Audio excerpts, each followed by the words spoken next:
today's environment, no, that I think one of the biggest ones really now is going to be technology. There is obviously a distance. There is this part, that we need to take advantage of, and that there is going to be substantial changes in the way people not only make reservations, but also connectivity, the communications with the hotel, with the concierge before they come in, with seeing the rooms and everything, so that you can get in and see the room that you want. And we have done huge strides in that. To be brutally honest, for a lot of years, we were a bit lagging on this part because our systems were still from the Pan Am airline industry years, which, that's what IHG, most of the IHG brands started with that.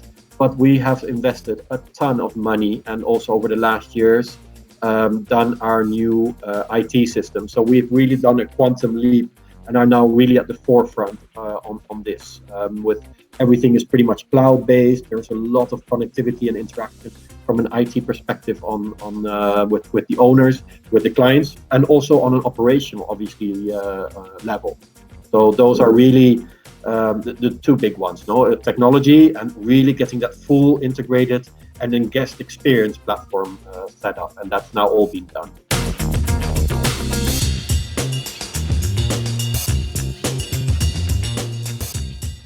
Let's not forget that you need to continue with the true hospitality, and we shouldn't forget about that. But I think that there's a lot of need for agility and communication, creativity. We're seeing, that people are more and more willing to travel to boutique and lifestyle brands that really give an individualization. But I think, in all, to answer this one, it's agility and communication. Those are the two big frontiers, I think, that we need to really focus on, and that is what is most changing. 3-4 years ago, making a reservation through an app was really in diapers still, and look at it today. It's making up more and more of a change in the way we reserve for hotels, and you can even now download your virtual concierge tours on your app before you go to the hotel. Those are all the great things, I think, that is changing.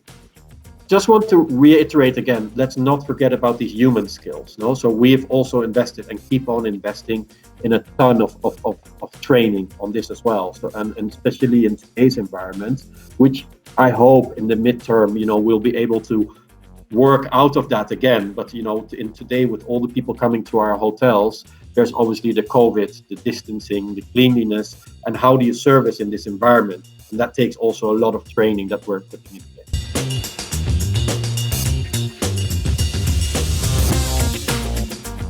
I think, one is going to be a bit more geographical. So I think, if we look at it from a Europe perspective, I think there will be still a lot more intra-European travel. So once the markets start opening up, people will still, I'll be the first one to jump on a plane to Africa or Asia, but I think there will be a lot of people that are still going to be somewhat hesitant to jump on a plane and will do a lot by car. I think there's going to be a huge boost also in intercommunitarian travel and to the surrounding areas. We are very positive also, for example, for travel to the Balkans. And I think, there's going to be this private stay. So I think brands like our extended stay, like Staybridge Suites, where you have a bit more of that individuality and you have your inside kitchenette and everything, that will also keep on growing. And then, the sustainability, as Carmela also mentioned in the previous presentation we did on Voco, it's huge, and it is something that even with COVID, it will continue to grow. People are wanting to stay from a sustainable perspective. They want to feed into the earth, so that they feel good about themselves as well. So I think that's also a huge part that's going to be one of the main trends in 2021.